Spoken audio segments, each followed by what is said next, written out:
Assalamualaikum warahmatullahi wabarakatuh.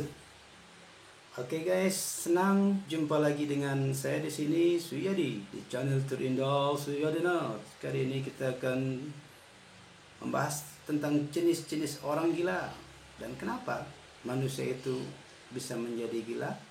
Banyak penyebabnya yang bisa membuat orang menjadi gila. Penyebab yang sering disampaikan adalah stres atau ketidakmampuan seseorang dalam beradaptasi mengatasi masalah yang sedang dihadapinya. Terdapat penyebab gangguan jiwa seperti faktor genetik, faktor neurologi, faktor psikologis, atau faktor sosiodemografis yang menyertainya. Oke, baiklah, ada banyak teori tentang kenapa orang bisa menjadi gila. Salah satu teori mengatakan bahwa seseorang bisa menjadi gila karena mereka mengingat segalanya. Tapi kenapa orang gila dikatakan sebagai orang yang lupa ingatan, lupa dirinya, lupa lingkungannya, lupa siapa saja, lupa apa saja, bahkan dia juga lupa bahwa dirinya itu manusia. Itulah faktor kelupaan yang ada di dalam fungsi otak kita. Ketika kita lupa tentang segalanya atau mengingat tentang segalanya, disitulah kegilaan mulai memasuki pikiran kita. Mungkinkah karena dia mengingat segalanya sehingga dia melupakan segalanya? Karena otaknya sudah tidak mau merespon perintah untuk berpikir, yang disebabkan oleh karena otaknya mengingat segalanya, sehingga si otak berhenti mengingat, berhenti merespon juga. Untuk teori yang ini, saya kira masing-masing kita mempunyai potensi untuk menjadi gila. Ketika kita mencoba untuk mengingat semuanya, akan tetapi kita lupa semuanya. Baik, bagi kita semua orang-orang waras ini punya potensi untuk menjadi gila ketika kapasitas berpikir Anda dipaksakan untuk mengingat segalanya. Jangan sampai ini kita terjadi. Gangguan jiwa ini dikenal dengan kegilaan karena si penderita bisa melupakan segala apa yang terjadi sehingga dia depresi. Ketika dia mengalami kebangkrutan, selalu dia ingat kebangkrutan itu. Ketika dia patah hati, dia selalu mengingat patah hati itu. Dan ketika dia kalah dalam pemilihan anggota legislatif maupun pemilihan kepala daerah, dia ingat segala kekalahan itu, dia ingat segala derita itu. Akhirnya dia menjadi gila. Semuanya diingat, memorinya terlalu kuat. Ini menyebabkan depresi dan tekanan yang berlebihan sehingga membuat otak berhenti memberikan respon seperti yang seharusnya. Memorinya berantakan karena dia mengingat segala sesuatunya. Tiba-tiba dia bisa ketawa-ketawa sendiri, bisa nangis-nangis sendiri, lalu senyum-senyum sendiri, marah-marah sendiri, ngomel-ngomel sendiri, dan ceria sendiri, menyanyi-nyanyi sendiri tanpa ada sebab akibat. Dia menjadi gila, terus tertawa.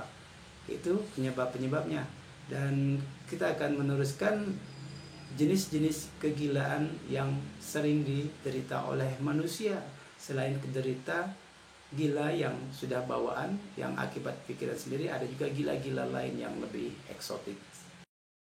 Oke, ini juga salah satu jenis gila, yaitu gila kekuasaan, di mana orang yang sudah kaya raya, sudah berkuasa, dia tidak mau menghargai, tidak mau menghormati, tidak mau memperdulikan orang miskin di sekitarnya. Bahkan dia malah meminta makan atau mengaduk-aduk keperluan orang miskin untuk keperluan dirinya sendiri, sehingga membuatnya selalu senang.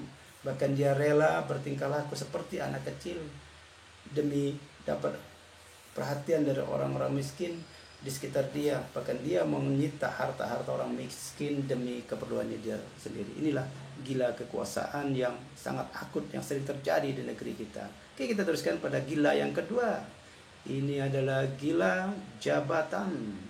Banyak manusia di sekitar kita, bahkan mungkin juga termasuk kita, selalu beranggapan bahwa sebuah pekerjaan, bahwa sebuah kehormatan itu ketika kita mempunyai jabatan. Dengan jabatan dia bisa melakukan apa saja, dan kehilangan jabatan dia merasa seperti kehilangan hidupnya. Untuk itu dia rela melakukan apa saja demi mendapatkan jabatan, bahkan menjilat sepatu, menjilat kaki para orang-orang yang diinginkannya agar bisa memberikan jabatan kepada dia. Nauzubillah, nauzubillah. Bahkan banyak orang yang sudah mempunyai jabatan pun masih serakah ingin menguasai jabatan-jabatan lain, karena dia merasa seperti hidupnya tidak bermanfaat ketika dia tidak mempunyai jabatan. Dia berorientasi seakan-akan jabatan itulah segalanya, sehingga dia bisa atau merelakan dirinya melakukan apa saja, merelakan harga dirinya agar mendapat perhatian dari bosnya, agar mendapat perhatian dari atasannya, sehingga dia bisa mendapatkan jabatannya dengan cara menjilat, menyikut, memfitnah orang-orang di sekitarnya agar dia mendapatkan jabatan. Apakah kita termasuk orang yang ini?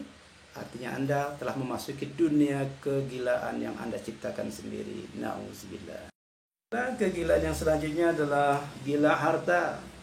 Mungkin tidak bisa dipungkiri bahwa semua manusia yang mungkin dianggap normal itu selalu mengagung-agungkan harta.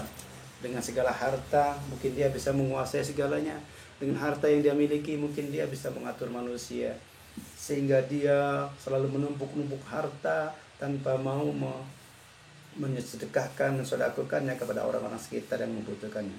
Hidupnya diatur oleh harta-harta, hidupnya diatur oleh keinginan-keinginan yang luar biasa tinggi, sehingga dia bisa melupakan dirinya sendiri, bisa melupakan orang lain, sikut sana sikut sini, terjang sana terjang sini, fitnah sana fitnah sini, agar harta yang dia inginkan itu bisa terkumpul, bisa dia hitung, bisa dia kalkulasikan di dalam lemari berangkasnya yang berisi harta bendanya. Mereka seakan berpikir bahwa dengan harta itu bisa menyelamatkan hidupnya, bisa menyelamatkan jiwanya. Bahkan sebaliknya, jiwanya pun bisa terancam oleh karena gila harta tadi. Selanjutnya ada orang juga di sekitar kita, mungkin juga kita ini, yang gila hormat.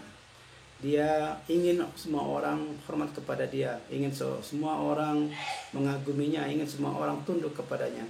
Dia ingin menguasai semua orang untuk memberikan perhatian kepadanya. Orang yang tergila-gila dengan hormat, orang yang selalu ingin dihormatin ini termasuk kepada salah satu gangguan jiwa yang akut. Dia tidak ingin orang lain berbahasa lebih tinggi dari dia. Dia selalu menunjukkan bahasa-bahasa kekuasaannya. Dia ingin orang tunduk kepadanya dengan harta bendanya, karena wajah cantiknya, dengan omongannya, ataupun dengan apa yang dia milikinya sebagai ungkapan bahwa dia ingin menguasai orang lain. Dan jiwa-jiwa orang yang gila kekuasaan ini akan selalu tampak di setiap lingkungan kita. Dia selalu ingin berkuasa meskipun tanpa kualitas kekuasaan. Dia ingin mempertahankan dengan segala cara. Nauzubillah. Gila yang lainnya ini seperti gambar yang ada sini adalah Albert Einstein. Dia adalah orang yang kita kenal sangat cerdas. Dia termasuk orang gila, yaitu gila ilmu. Dia selalu berusaha untuk mencari ilmu pengetahuan sedalam-dalam, mengukir sedalam-dalamnya apa yang dia yakini sebagai suatu ilmu pengetahuan. Dia terus berinovasi untuk mencapai apa yang dia inginkan, yang orang lain tidak tahu, dan dia berusaha untuk mempelajarinya, dan dia berusaha untuk mewujudkan ilmunya itu. Inilah salah satu contoh orang gila ilmu. Ada ilmuwan filsuf yang mengatakan bahwa perbedaan antara orang gila dan orang cerdas itu sangat tidak jelas, karena orang gila itu lebih dekat kepada orang cerdas, karena tadi mengingat semuanya, melupakan semuanya, sehingga dia lupa bahwa apa yang dia ingat, sehingga dia ingat apa yang dia lupa, sehingga inilah orang gila ilmu, salah satu contohnya. Ada juga kegilaan yang lainnya, yaitu gila belajar. Orang yang terus belajar dan terus berpikir. Ini merupakan salah satu bentuk kegilaan yang mungkin bisa juga positif, bisa juga negatif.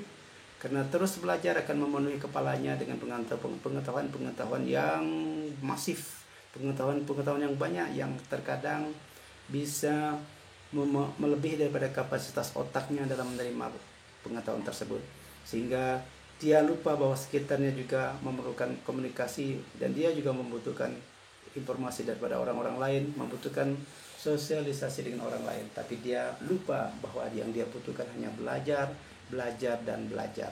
Mungkin ada positifnya, tapi juga ini salah satu bentuk daripada gila, yaitu gila belajar, termasuk dalam kategori gila ilmu pengetahuan. Semakin banyak dia belajar, semakin banyak juga dia lupa. The more you read, the more you forget. Ya, inilah salah satu contoh daripada orang yang gila belajar. Apakah kita termasuk orang yang gila belajar? Kita saja yang menentukannya.